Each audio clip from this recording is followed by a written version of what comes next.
Angústia. Famílias de mortos em tragédia na BR-251 no norte do estado aguardam a liberação dos corpos. No momento, assim, para a gente está sendo muito difícil, os familiares, a cidade está parada, está todo mundo triste com essa situação. Denúncia. Homem é preso no Rio de Janeiro suspeito de agredir uma cantora de Juiz de Fora. Eles eram namorados e o motivo das agressões seria os ciúmes. O namorado usou um celular para bater na testa da vítima. E uma boa notícia: pesquisa aponta queda no preço da cesta básica no sul de Minas. Depois que acabou essa greve aí melhorou muito, que estava muito caro os preços, né? Agora está bem acessível, agora está bom de comprar.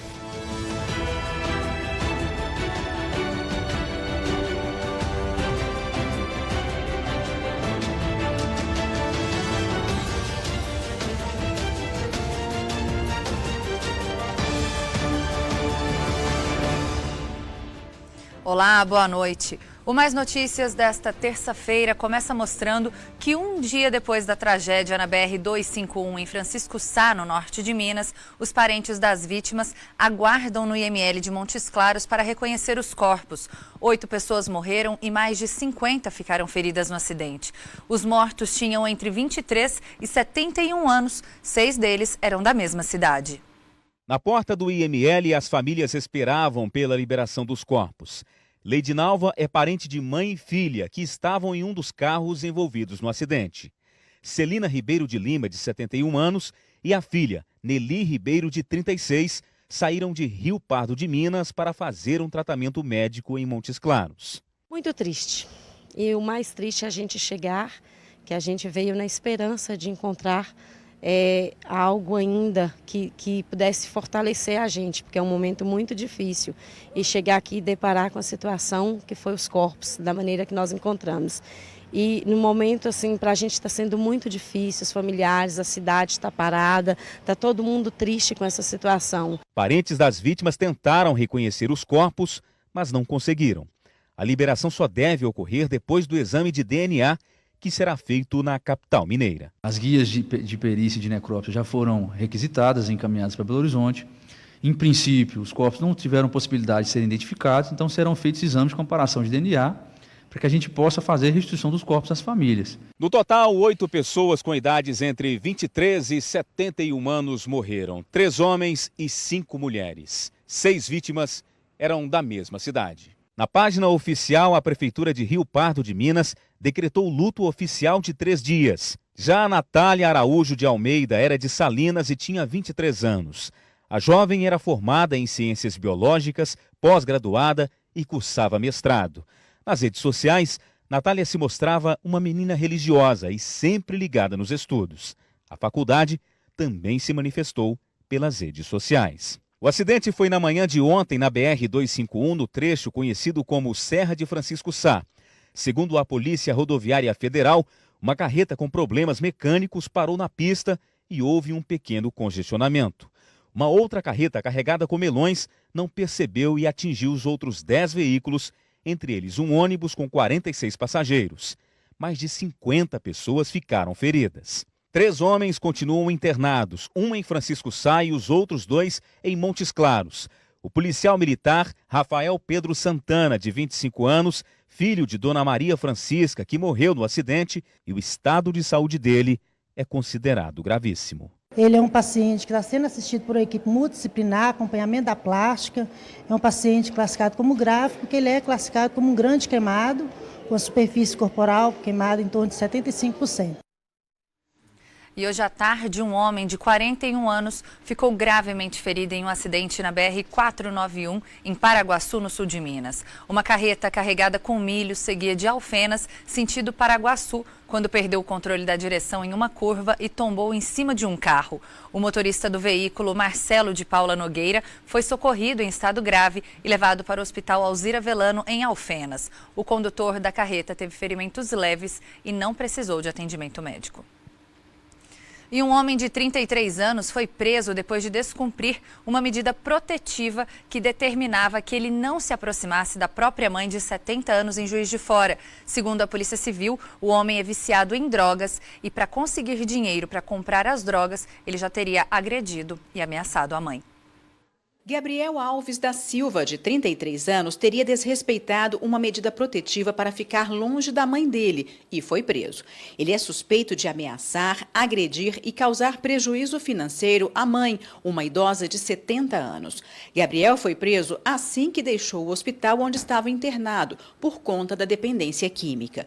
Com a medida protetiva, ele descumpriu. Ele foi até a casa do irmão dele, onde a vítima estava, e começou a querer entrar em contato com ela, mesmo com a medida protetiva em vigor. Diante disso, o irmão chegou a gravar imagens dele, denegrindo a imagem do irmão, da mãe e jogando pedras. Diante disso, o irmão veio até a delegacia, nos informou do descumprimento, requeremos o pedido de prisão preventiva, o juiz concedeu e hoje nós realizamos a prisão. Essas imagens foram feitas na casa da vítima, no bairro Nossa Senhora Aparecida. É possível observar que o local praticamente não tem móveis. Na sala, há alguns papéis espalhados e o que restou de um sofá. Um quarto está completamente vazio. Pelo caminho, chama a atenção a falta de interruptores nas paredes. E na cozinha, só sobrou a pia. A Delegacia de Mulheres de Juiz de Fora recebeu denúncias de parentes que afirmaram que a casa ficou desse jeito depois que Gabriel passou a vender tudo o que conseguia tirar do imóvel. O material era vendido para conseguir dinheiro para comprar drogas. A mãe era ameaçada e tinha medo de denunciar. Quando um outro filho percebeu que a situação estava fora de controle, tirou a idosa da casa e procurou a polícia. O filho é dependente químico e ele a extorquia, além de ameaçar ela, ele a extorquia o tempo todo para comprar drogas. Ele chegou a ser internado em várias clínicas por várias vezes, mas ele retorna, ele sai das clínicas, ele foge e chegou num ponto em que a família não aguentava mais. Essa mãe veio pedindo providências, nós requeremos uma medida protetiva para ela, assim como instauramos inquérito. Diante dessa situação, a Justiça expediu a medida protetiva, que foi desrespeitada pelo filho. Em depoimento, Gabriel teria admitido que furtou a mãe e, inclusive, chegou a ficar com o dinheiro da aposentadoria dela. O salário dela, ele retira todo, ele faz, inclusive, empréstimos em nome dela, sem autorização dela. Ainda de acordo com as investigações, a mãe foi vítima de violência física, psicológica e constrangimento durante os últimos 20 anos. Ela é uma pessoa já com 70 anos de idade e que tem vários problemas de saúde. Inclusive, várias vezes que ele extorquiu ela, ele já chegou, inclusive, a pedir ela para tirar a roupa para ela mostrar que não tinha dinheiro. E uma dessas vezes ela chegou a passar mal, assim como outras também. Gabriel vai responder por ameaça, descumprimento de medida protetiva e extorsão. Ele se encontra agora, preso, será encaminhado para o Ceresp e, assim que for possível, ele será encaminhado de forma compulsória para um hospital para que ele possa fazer tratamento com relação à sua dependência em tóxicos. A Polícia Civil prendeu mais um integrante de uma facção criminosa que teria promovido ataques a ônibus e a prédios públicos em todo o estado no mês passado. Alan Douglas Ferraz Gabriel, de 25 anos, era o último integrante da facção procurado pela polícia em Poços de Caldas. A prisão aconteceu no Jardim Aeroporto, aqui em Poços de Caldas. Alan Douglas Ferraz, de 25 anos, tinha um mandado de prisão contra ele. De acordo com a Polícia Civil, ele seria o último integrante que ainda estava solto de uma facção criminosa envolvida em ataques a um ônibus do transporte coletivo e a um galpão de reciclagem da cidade. A casa onde Alan estava escondido fica bem próxima ao local onde o veículo foi incendiado. Além dele, outros 8 integrantes da facção já foram presos. As primeiras prisões aconteceram logo depois dos ataques. Os outros suspeitos foram presos na Operação Echelon da Polícia Civil, que no dia 14 do mês passado cumpriu vários mandados de busca e apreensão e também de prisão, tanto aqui em Poços de Caldas quanto nas cidades vizinhas. Os ataques começaram no dia 3 de junho e a onda de violência assustou a população de todo o estado. 19 cidades foram alvos dos criminosos. No total, 37 veículos foram incendiados e 11 prédios de instituição de segurança danificados. Com a prisão do último suspeito, a Polícia Civil de Poços de Caldas encerra as investigações. De Poços de Caldas, Juliana Coleta. E em Santa Rita do Sapucaí, 6 cãezinhos foram resgatados de um córrego por integrantes de uma ONG. Os filhotes teriam sido abandonados no local. Eles foram levados para o canil do município. Esse caso aconteceu em Santa Rita do Sapucaí. Nós temos as imagens do momento em que os cãezinhos são resgatados. Olha só, isso foi em um local conhecido como Córrego do Mosquito, fica em um loteamento entre os bairros Morada do Sol e Jardim dos Estados. O que aconteceu foi que um desses rapazes aí, o que grava o vídeo, ele fazia uma caminhada ali pelo loteamento com o cachorro dele, quando ouviu alguns latidos. Ele foi conferir do que se tratava e percebeu que ali, na beira do córrego, estavam os filhotes. O que ele fez então? Ligou para um amigo que faz parte de uma organização que cuida de animais abandonados e eles então conseguiram resgatar esses animais. Vamos até ouvir o áudio aí desse vídeo, do momento em que eles fazem o resgate, o que eles falavam, o que eles conversavam. Acompanhe. Mais 3 lá em cima. Por que não pega e não liga para a Sociedade de Protetores dos Animais, conversa lá, para que jogar o bichinho? Falar pra você uma coisa, viu? Gente ruim mesmo, viu?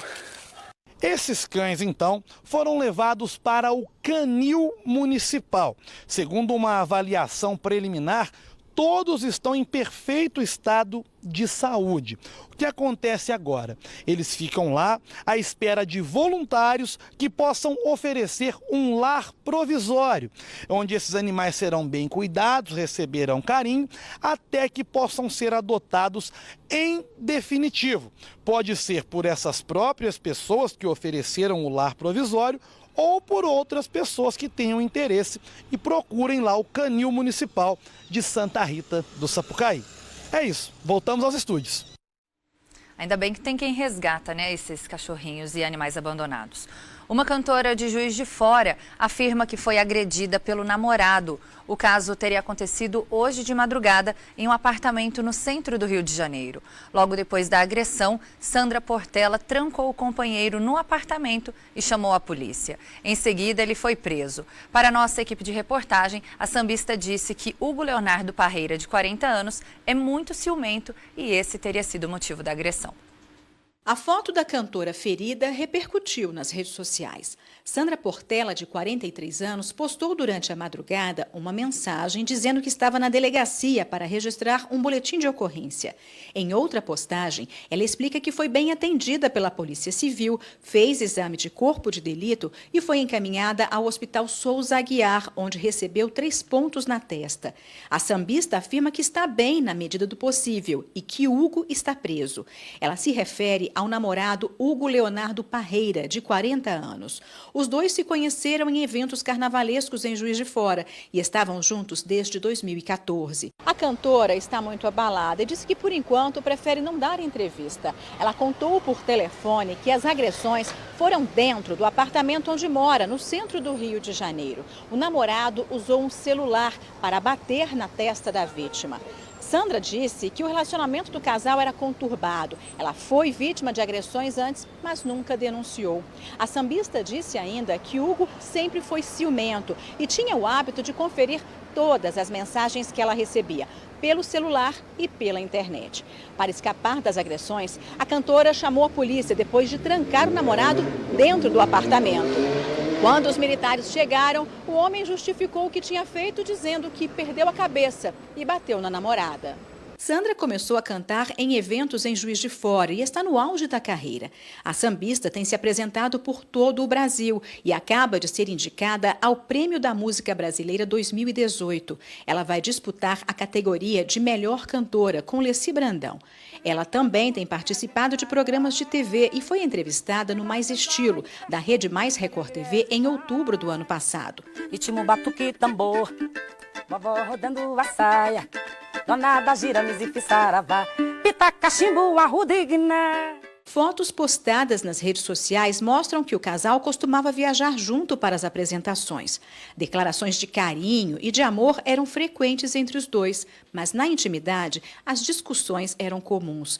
Depois da agressão, Sandra voltou para Juiz de Fora. Amigos postaram em redes sociais mensagens de apoio e de revolta contra a violência sofrida pela cantora. Um jovem de 19 anos é suspeito de matar o próprio irmão de 22 com um tiro. O crime foi hoje à tarde em Três Pontas, no sul de Minas. Quem tem as informações é o repórter Rafael Silva. O crime aconteceu aqui no bairro Major Brás, em Três Pontas. Segundo o boletim de ocorrência, tudo foi por volta das 3 horas da tarde. A vítima, Robson José da Silva, de 22 anos, estava em casa quando o irmão, Igor Francisco da Silva, de 19 anos, chegou. Segundo a polícia, os dois começaram a discutir quando Robson teria jogado um vaso de flores nas costas de Igor. O Igor então sacou uma arma e deu um tiro na cabeça do Robson. Ele chegou a ser socorrido com vida, mas morreu no hospital aqui da cidade. O Igor pegou uma moto emprestada e fugiu. Nós acabamos de conversar com o seu Francisco, que é pai dos dois. Ele disse que os dois já brigavam há muito tempo. A gente continua acompanhando essa história e a reportagem completa você de casa acompanha amanhã, ao meio-dia, no Balanço Geral, com o Tibé. Voltamos ao estúdio. E agora nós vamos a outras notícias de destaque nesta terça-feira em Minas Gerais. 2 carretas de minério foram incendiadas em um acesso ao terminal de cargas de Sarzedo, na região metropolitana da capital. Os criminosos estavam em uma motocicleta, armados e encapuzados. Eles renderam os motoristas, exigiram os telefones celulares e, em seguida, atearam fogo nos veículos. As chamas foram controladas pelo Corpo de Bombeiros. O motivo do ataque é investigado pela polícia, mas as 2 carretas queimadas pertencem a empresas transportadoras. Ninguém foi preso. De Sarzedo, Vinícius Araújo. Em Nova Ponte, uma quadrilha armada com fuzis atacou 2 bancos da cidade. Eles explodiram caixas eletrônicos e atiraram para intimidar os moradores. Na fuga, houve troca de tiros com a polícia. Ninguém ficou ferido. Eles fugiram sentido Uberlândia e a polícia continua em busca dos autores. De Uberlândia, Maria Clara Barros. Em Governador Valadares, no leste do estado, o pico do Ibituruna pegou fogo e destruiu parte da vegetação. O incêndio durou cerca de 5 horas e queimou aproximadamente 10 hectares de área verde. Os bombeiros conseguiram controlar as chamas utilizando mochilas carregadas com 20 litros de água. O helicóptero Pegasus da Polícia Militar auxiliou no trabalho de combate, identificando os focos de incêndio e direcionando as equipes em terra. A Polícia Militar investiga as causas do incêndio no cartão postal da cidade. De Governador Valadares, Fran Ribeiro.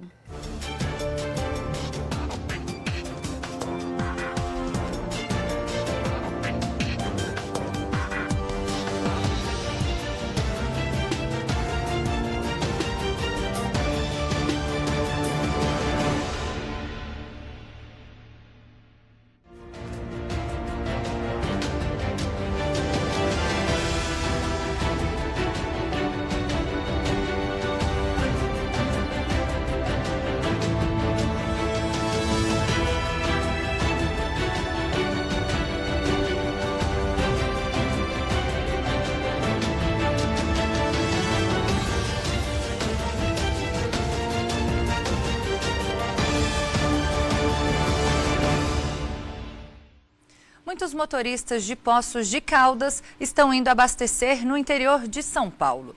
O motivo é o preço da gasolina e do etanol. Segundo a Agência Nacional de Petróleo, a ANP, Poços é a 3ª cidade com o combustível mais caro do estado. A diferença é grande, 52 centavos no litro da gasolina comum e 30 centavos no litro do etanol. É justamente o preço bem mais baixo que vem fazendo muitos motoristas de Poços de Caldas saírem do estado para abastecer os veículos nesse posto de combustível que fica em Divinolândia, no interior de São Paulo. Os seus clientes, a maioria eles vêm de Minas Gerais, de Poços de Caldas, de São Paulo, como é que é? Eu acredito que 90% é de Minas Gerais, Poços de Caldas e algumas cidades da região do estado de São Paulo também, que provavelmente passa por aqui, mas a maioria é Minas Gerais, né, Poços de Caldas. Além do preço, a localização também atrai os moradores de Poços de Caldas para cá. O posto fica em Divinolândia, São Paulo, bem na divisa com o estado de Minas Gerais. Alguns bairros de Poços ficam a menos de 5 quilômetros daqui. É o preço do combustível, isso é lógico, né? O preço é sempre melhor. Aqui está com uma diferença de centavos, aí, de quase 30 centavos no litro e compensa muito, tá subindo aqui. Mas eu que moro aqui na região do Bortolã. O principal é o preço, porque imposto está muito caro, fora do comum, assim. Para David e para Ivone, que trabalham o dia todo com o carro, a economia é ainda maior. A diferença é muito grande, né, de preço? Muito grande. Compensa vir até aqui. Tem semana que dá até mais de R$100 de diferença do combustível do abastecendo em Minas e em São Paulo. Segundo a Agência Nacional de Petróleo, a ANP, Poços de Caldas é a terceira cidade em Minas Gerais com o maior preço da gasolina. Aqui, o combustível varia de R$ 4,91 a R$ 5,09 o litro. A maior cidade do sul de Minas fica atrás apenas de Janaúba, no norte do estado, onde o valor do litro da gasolina varia de R$ 4,93 a R$ 5,09. E de Unaí, no noroeste de Minas, que tem a gasolina mais cara do estado, R$ 5,38 o litro. Comparando com as outras grandes cidades do sul do estado, Poços de Caldas também lidera o ranking da gasolina mais cara. Em Pouso Alegre, o litro do combustível vai de R$ 4,69 a R$ 4,99. Em Passos, o preço vai de R$ 4,71 a R$ 4,89. E em Varginha, a variação é de R$ 4,57 a R$ 4,99. Esse economista explica que a diferença do preço tem dois principais motivos. Um deles é a tributação, que em Minas Gerais é mais alta. Outro fator é a substituição tributária, uma prática adotada pelo Estado. Ele usa uma substituição tributária, que é cobrança de um ICMS por uma tabela, independentemente do preço de promoção ou coisa que o empresário faça ou venda o seu produto. Essa é uma diferença que, para mim, é significativa. O economista ainda ressalta a diferença do comportamento dos empresários dos dois estados. A mentalidade do relacionamento do setor público com os empresários de São Paulo é diferente da de Minas, na minha avaliação. Porque, na verdade, o empresariado paulista, que veja só, São Paulo responde por 32,4% do PIB nacional. Então, São Paulo produz, São Paulo não para, é o slogan de São Paulo, né? Então, na verdade, Minas Gerais ainda fica naquela coisa de querer ganhar muito de uma vez só. Fatores que deixam os combustíveis mais baratos no estado vizinho. Mas atenção, por mais que a diferença seja grande no preço, cerca de 11% no litro da gasolina e 10,7% no litro do etanol, o economista alerta que para valer a pena é preciso fazer as contas. Se você pensar no que você gasta para ir e voltar, na questão de risco de acidente, desgaste do carro e pneus e essa questão toda, você tem que pensar um pouco para você ver se você vai fazer uma grande vantagem, além do seu desconforto. Se não, ao invés de economizar, o motorista acaba gastando mais. Principalmente que a economia porca, que a gente chama, né? Não se faz essa economia. Em nota, o Sindicato do Comércio Varejista de Derivados do Petróleo no estado de Minas Gerais, o Minaspetro, afirma que o problema é a alta carga tributária no estado e que, em uma comparação com São Paulo, Minas Gerais tem o ICMS mais caro em todos os combustíveis revendidos nos postos. O sindicato reforça que está ciente de que muitos motoristas do sul de Minas estão indo abastecer no interior de São Paulo e, por isso, o sindicato já procurou o governo de Minas diversas vezes, mas até hoje nenhuma solução foi apresentada. As mulheres estão mais exigentes na hora de escolher o modelo do carro e, por isso, o valor do seguro para ela está cada vez mais elevado. Foi o que apontou uma pesquisa de uma plataforma online. O carro de Geni ainda tem cheirinho de novo. Ela passou 5 meses escolhendo o modelo com muito cuidado para não se arrepender. Preciso de muita segurança e além do conforto. Esse tipo de pensamento das mulheres tem provocado uma mudança no mercado. Pesquisas apontam que elas estão cada vez mais exigentes, comprando carros modernos e bem equipados e, consequentemente, pagando mais pelo seguro do veículo. Mudança de comportamento que este corretor tem observado ao longo dos 18 anos de experiência. A mulher realmente ela tem buscado essa questão, né, do conforto, da segurança, até preocupação com a família, né, porque quando você, né, tem um carro maior, com certeza você tem a capacidade de gerir melhor aquela viagem, aquele deslocamento. E a mulher preocupa mais do que o homem, né, na verdade, né, nesse sentido, entendeu? Um estudo feito por uma plataforma online endossa isso. Foi analisado o preço médio mensal do seguro contratado nas capitais por pessoas com o seguinte perfil: homens ou mulheres de 35 anos, casados, sem filhos, com garagem em casa e no trabalho e que estão contratando o seguro pela primeira vez. Em São Paulo, Belo Horizonte e Brasília, por exemplo, as mulheres gastam, em média, R$ 157 a mais do que os homens. A pesquisa levou em consideração os 10 modelos mais vendidos no mês de junho. Mais em função, né, do mercado em si com relação a esses carros do que pelo fato de ser a mulher, o fato de estar agravando o preço do seguro. Durante os cálculos, as seguradoras avaliam vários itens. Em um deles, as mulheres levam vantagem. Como são mais cuidadosas e cautelosas que os homens, acabam pagando menos que eles quando o modelo do carro é o mesmo. A tendência é que realmente, quando o seguro é para uma mulher, o seguro ele continua mais barato. Lembra da Geni? Ela diz que não se importa em pagar R$4.000 pelo seguro, desde que o veículo atenda todas as necessidades dela. Vale a pena pagar um seguro bom, achar uma boa seguradora que te dá, assim, não te deixa preocupada, que você está bem segurada, está num suporte bom. Há um ano, as empresas aéreas começaram a cobrar pelos despachos das bagagens. A promessa era de que a medida contribuiria para a queda dos preços das tarifas. Mas o consumidor continua reclamando dos preços das passagens. Só nos 3 primeiros meses deste ano, houve um aumento de quase 8%. A medida prometia tornar a divisão das tarifas mais justa. Antes, o custo operacional do despacho de bagagens era compartilhado por todos os passageiros. Agora só paga a taxa quem usa o bagageiro. Mas até quem viaja sem malas está gastando mais. A Agência Nacional de Aviação Civil aponta alta de 7,9% nos preços das passagens nos 3 primeiros meses deste ano em relação ao mesmo período do ano passado. A tarifa aérea média para voos domésticos era de R$ 334 no início de 2017 e subiu para R$ 361 um ano depois. Uma passagem de Vitória para cá, ida e volta, ficou R$ 850. Isso é um preço barato? A Associação Brasileira das Empresas Aéreas justifica o reajuste pela alta do querosene e do dólar. Diz que nos últimos 12 meses o combustível subiu 45%. Além disso, a associação culpa também o dólar, que acumulou alta de 16,4%. Um dado que é importante a ser considerado também é o próprio aumento da demanda.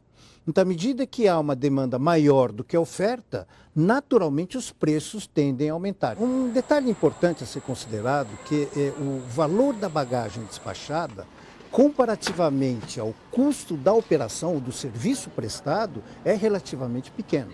Então, mesmo que se desonere da tarifa o despacho de uma bagagem, o impacto sobre a tarifa, o impacto final sobre a tarifa, não é tão significativo. Para esta especialista em direito aeronáutico, a liberdade de praticar tarifas sem um teto estabelecido pelo governo é um incentivo à livre concorrência e segue uma tendência mundial do setor. Que o transportador possa usar isso para atrair os seus usuários. Então dizer, olha, eu vou por aquela companhia aérea porque ele não me cobra bagagem e eu eu costumo viajar com bagagem e prefiro pagar um preço mais barato. E o outro vai dizer, olha, apesar dele cobrar, ele tem um serviço mais eficiente, eu gosto mais daquela companhia por tal e tal determinado serviço, porque eu vou com mais espaço, enfim. Não são só as passagens que estão mais caras. As 4 maiores companhias aéreas aumentaram a taxa do despacho de bagagem no último ano, desde que foi implantada. Os reajustes vão de 20% a 66%. Os valores começam em R$ 40 por mala e vão até R$ 60.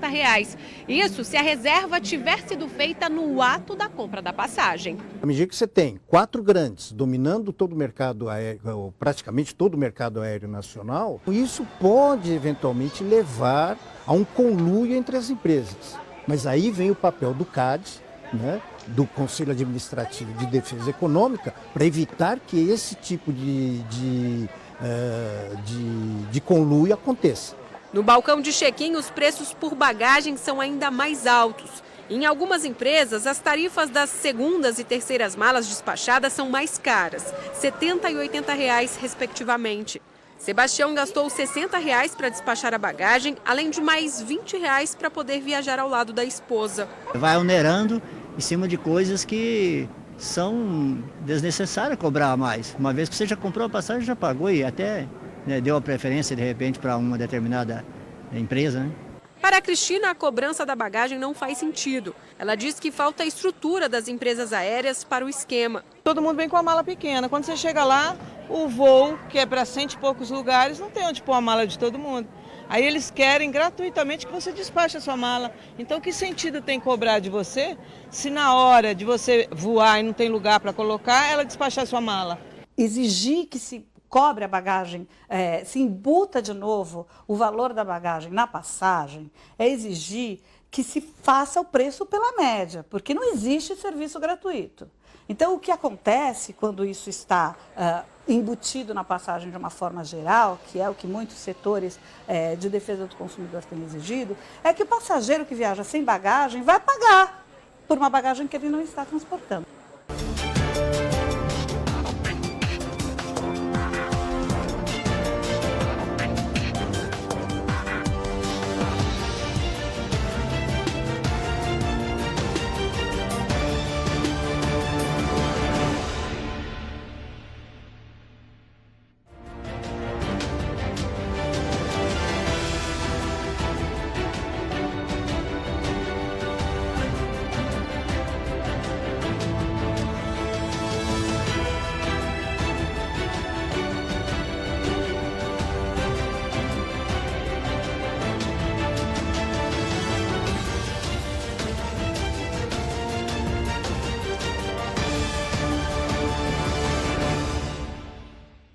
Bom, e agora a gente volta com uma boa notícia para quem mora no sul do estado. O valor da cesta básica caiu este mês. Segundo uma pesquisa feita pelo Centro Universitário do Sul de Minas, o motivo da redução é a volta de produtos que antes estavam em falta no mercado por conta da paralisação dos caminhoneiros.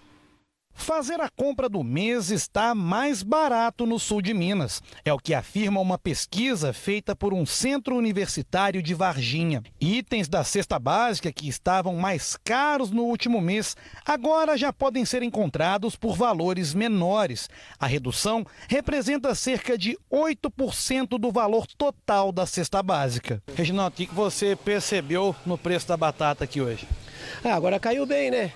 Depois que acabou essa greve aí, melhorou muito, que estava muito caro os preços, né? Agora está bem acessível, agora está bom de comprar.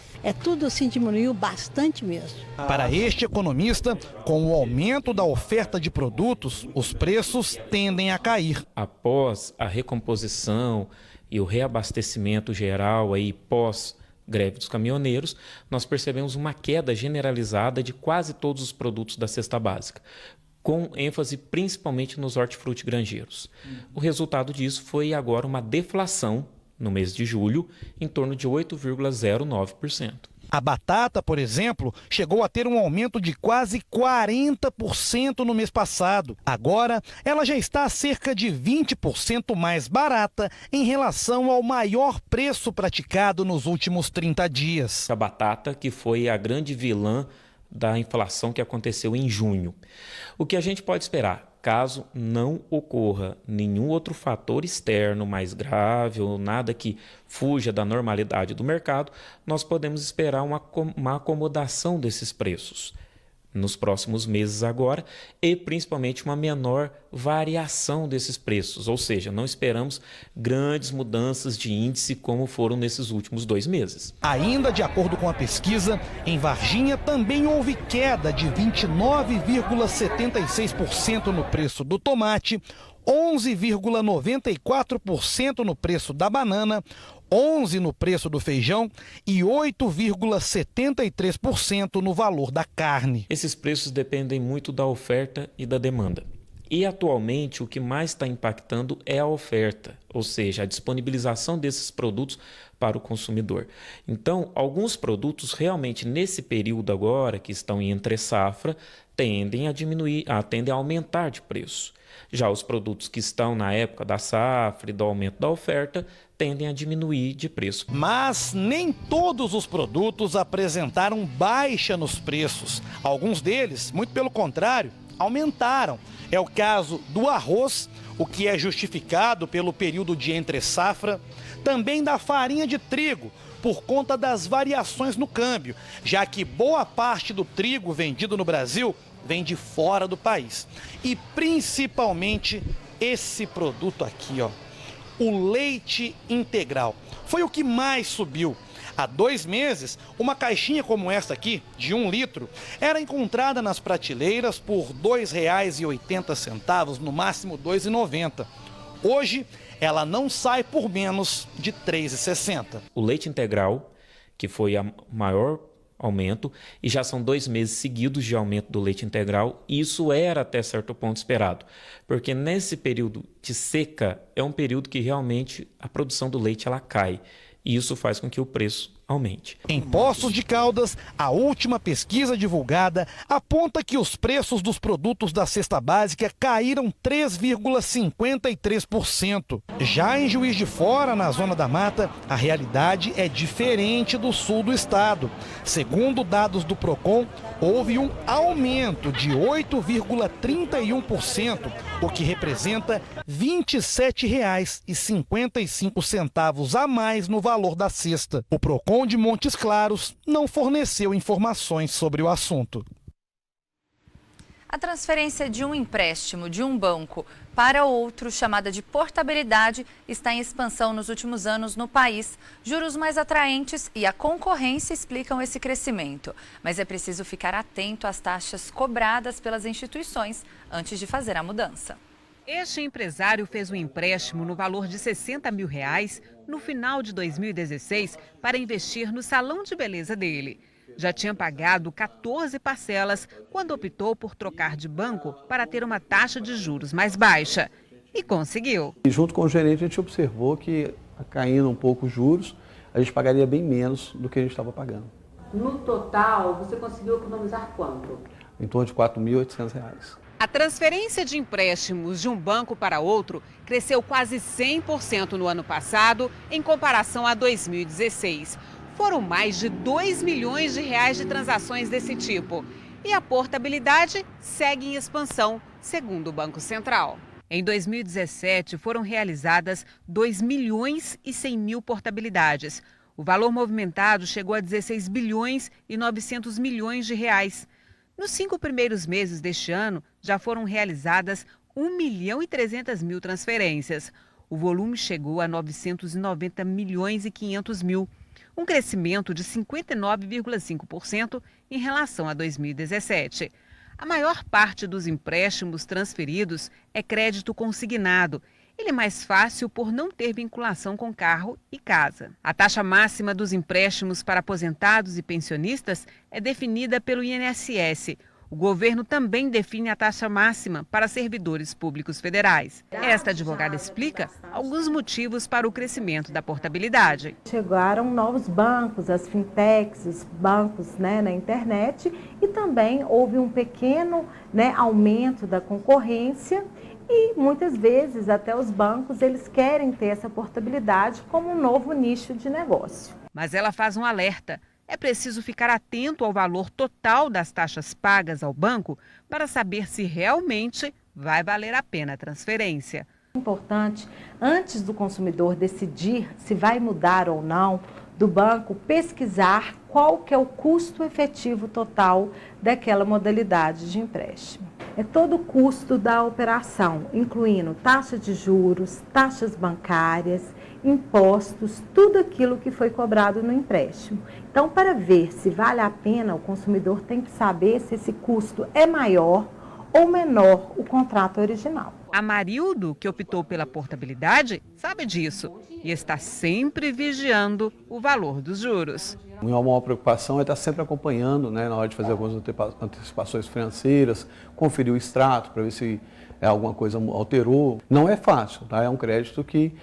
passa por todo um processo normal, como qualquer outra linha de crédito. É uma nova linha de crédito. Mantém-se as taxas, o vencimento, não muda não, tá? Mas eu consegui fazer essa economia aí.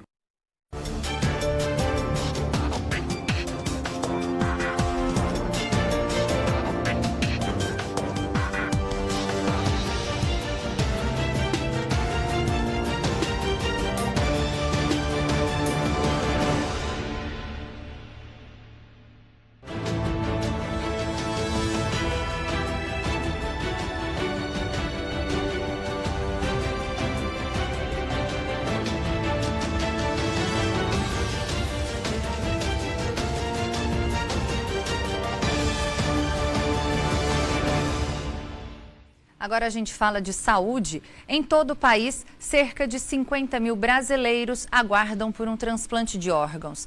Nos 3 primeiros meses deste ano, o número de doadores caiu. Por isso é importante que o próprio doador avise aos familiares mais próximos, pois só eles podem autorizar a doação de órgãos. Esta imagem marca o fim de uma etapa e o começo de uma vida nova para Lorena. Vamos para casa, meu amor. Vamos.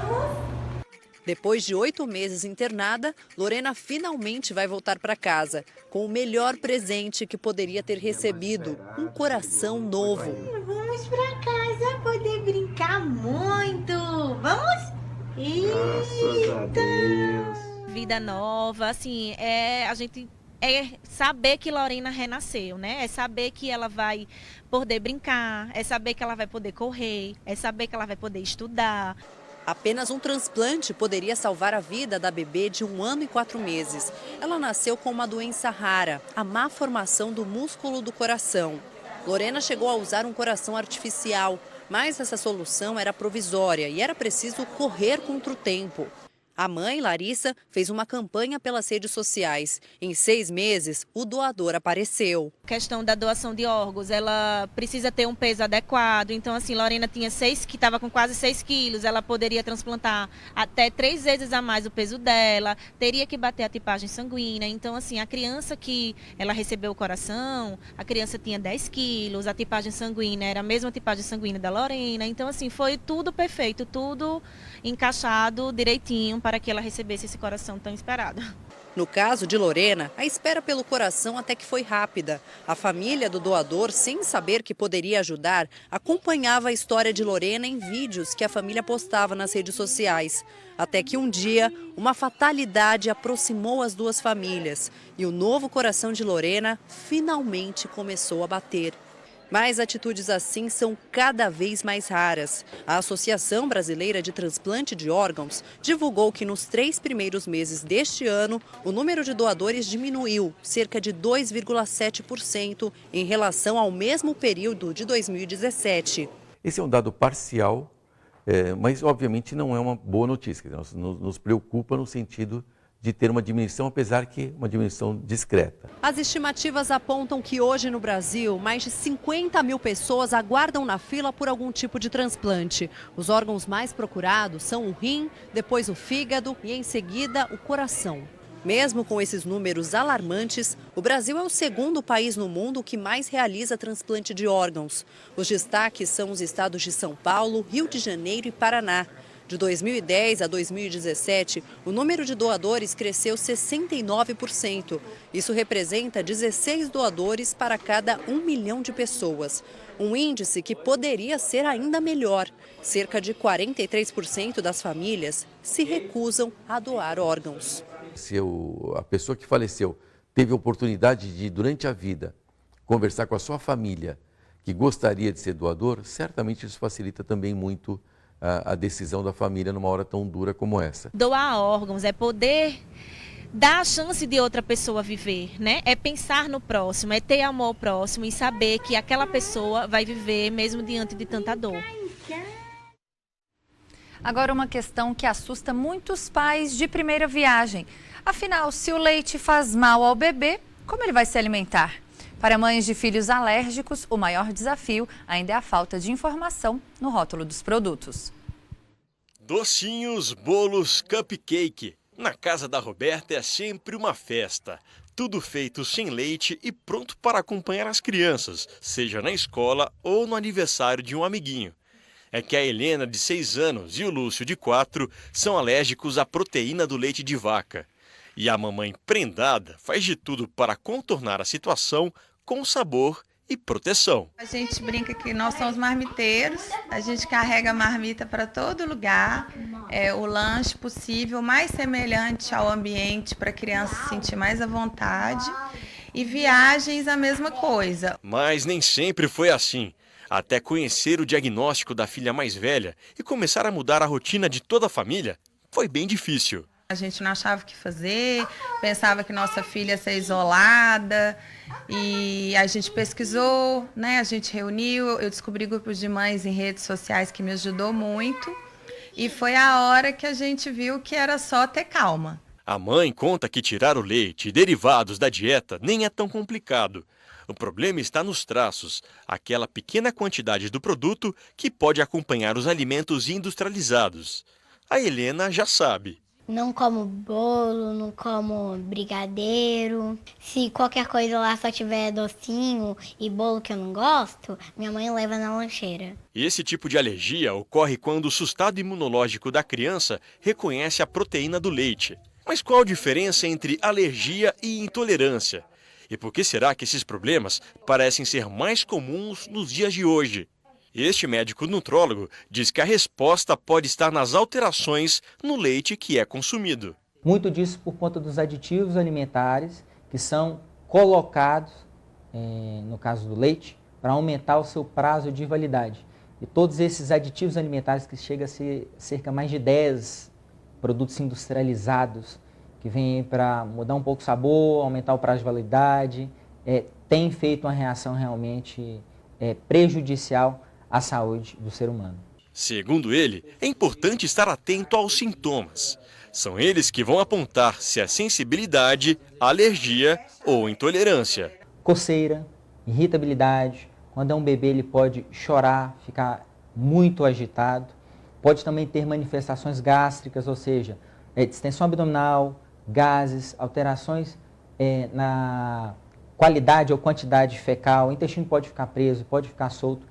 Então, qualquer reação semelhante a esta, minutos ou horas após a ingestão do leite de vaca, deve ter atenção da mãe, no caso, para estar buscando um profissional aí para investigar se é alergia, intolerância ou hipersensibilidade.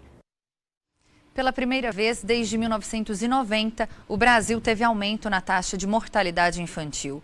20 estados registraram alta.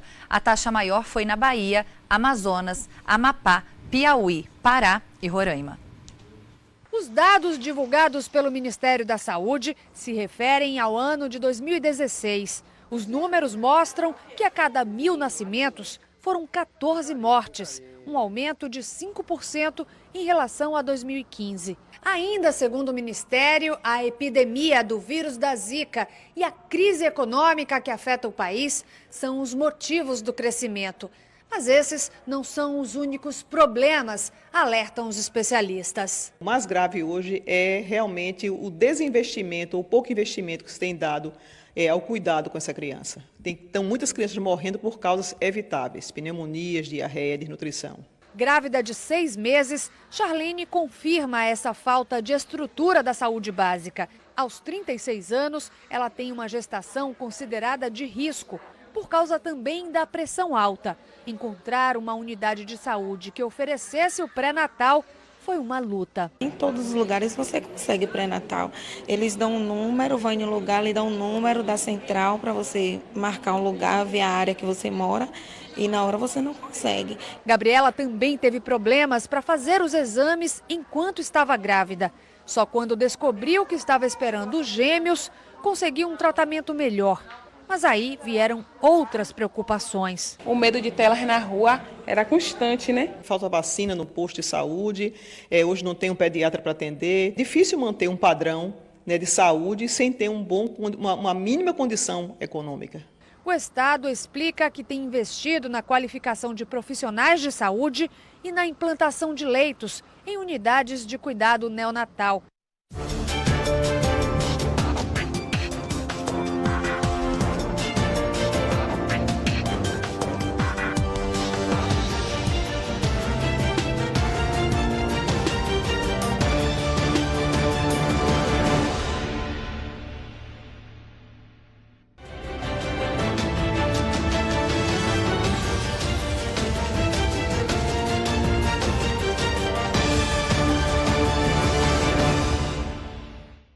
Agora uma informação que acaba de chegar. Ontem nós mostramos aqui no Mais Notícias que Marcos André Cavanelas, de 49 anos, seria julgado hoje em Juiz de Fora. Ele é acusado de matar a golpes de canivete a esposa Jomara Rodrigues do Amaral, de 39 anos. O crime foi em 2009. O julgamento terminou agora há pouco e Marcos foi condenado a 22 anos de prisão em regime fechado por homicídio triplamente qualificado por motivo torpe.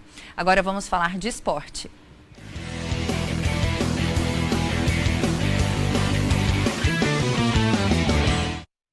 Então vamos falar de futebol. A bola voltou a rolar ontem pelos Jogos da Copa do Brasil. O Cruzeiro empatou com o Atlético Paranaense e avançou para as quartas de final. O Vasco jogou em casa, venceu, mas a vaga para a próxima fase ficou com o Bahia, que vai enfrentar o Palmeiras.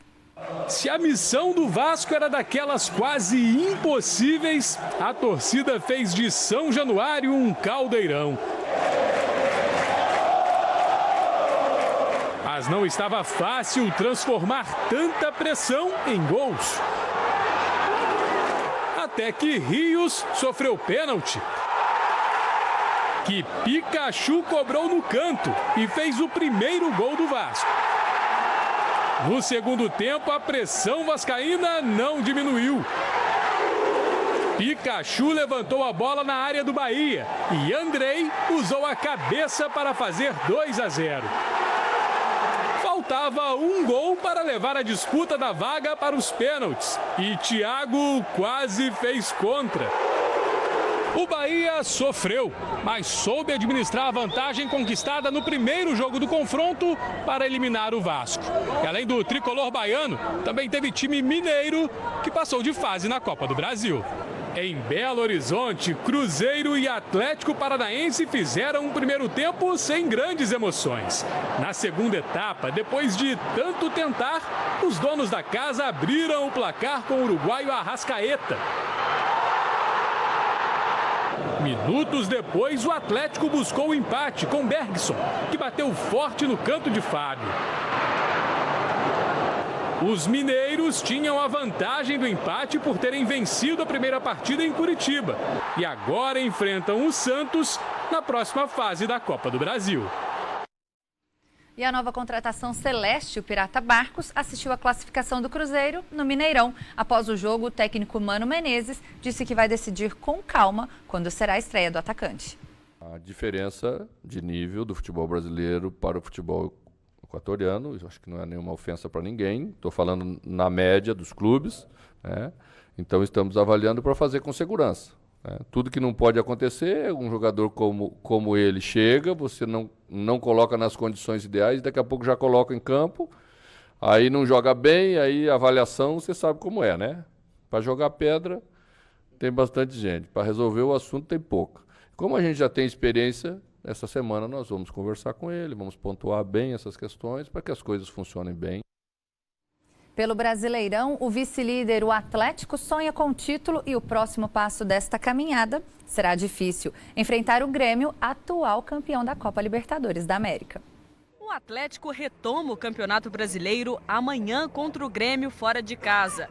Daí, vai ser uma oportunidade do time mostrar tudo o que foi treinado durante a intertemporada. A gente preferia ter continuado na sequência, a gente estava numa sequência muito boa e ter um lado bom também, que o Thiago implantou ainda mais a sua filosofia de trabalho. O zagueiro Gabriel foi o jogador de linha que mais esteve em campo no primeiro semestre e agora vai ganhar um novo companheiro. É muito bom, né? Você ter um jogador da qualidade do Juninho no elenco e tem aquela facilidade também, como todos falam, né?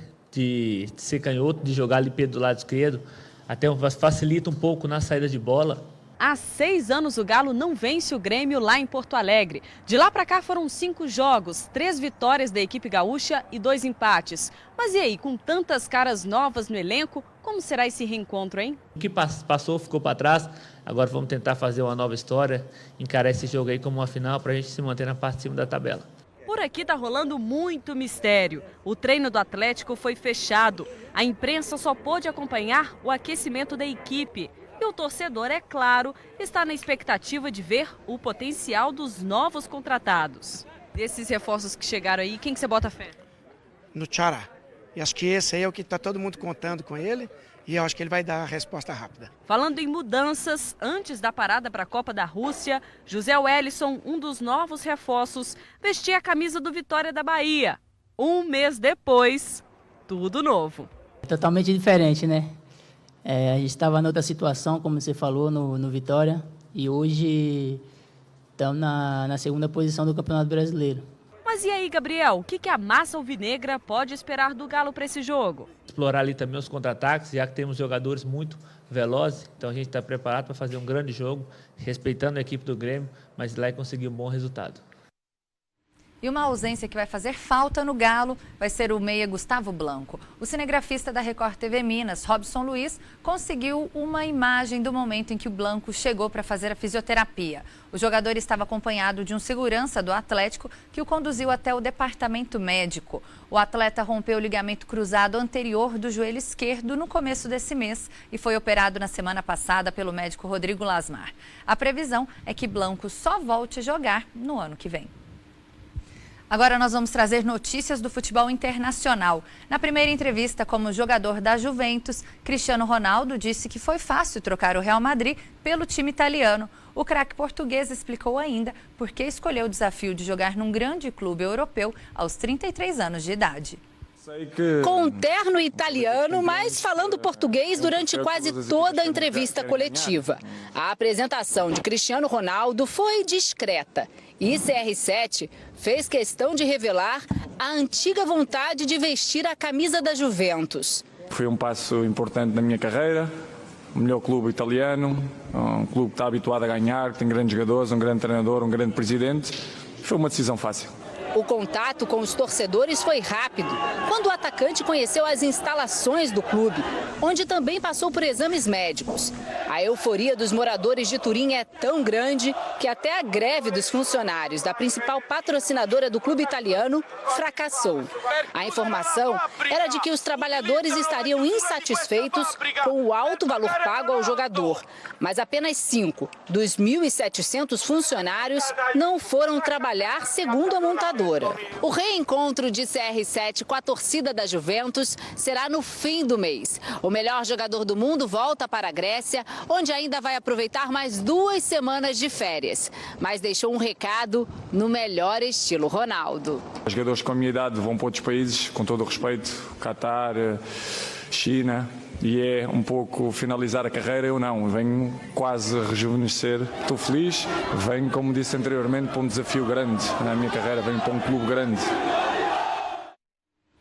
E a Copa da Rússia ainda traz informações. Os times que disputaram a final no último domingo já voltaram para casa. Quem acreditou que na Croácia o clima seria de derrota, se enganou. Os jogadores ganharam uma recepção digna de campeões. Nas ruas de Zagreb, o vermelho deu o tom da comemoração. O vice-campeonato teve gosto de conquista. Essa foi a melhor colocação do país numa Copa do Mundo. E com um jogador croata eleito o melhor do Mundial. O desfile pelas ruas da capital durou 6 horas. Já os campeões do mundo foram recebidos como heróis na França. Mais de 300 mil pessoas foram às ruas aguardar o desfile dos novos reis da bola. Torcedores orgulhosos lotaram a principal avenida de Paris. O céu ficou pintado com as cores da bandeira francesa para receber os campeões mundiais. No desfile em carro aberto, taça na mão e muita festa. Na torcida, aplausos sincronizados. Todos queriam registrar um momento único. Nem os jogadores resistiram à selfie. Afinal, eles são os melhores. Para ver os campeões passarem, valia uma ajudinha do pai ou até um esforço maior. Recepcionados no Palácio do Governo pelo presidente Emmanuel Macron e a primeira-dama, os 23 jogadores e a comissão técnica, em coro, entoaram o hino da França. Em dia de comemoração, até o protocolo ficou de lado. Brigitte Macron ergueu a cobiçada taça. Pelas regras da FIFA, ela só pode ser tocada por chefes de Estado, campeões e ex-campeões mundiais. Merecida a comemoração tanto da França quanto da Croácia. O Mais Notícias fica por aqui, mas nós voltamos amanhã. Tenham todos uma boa noite.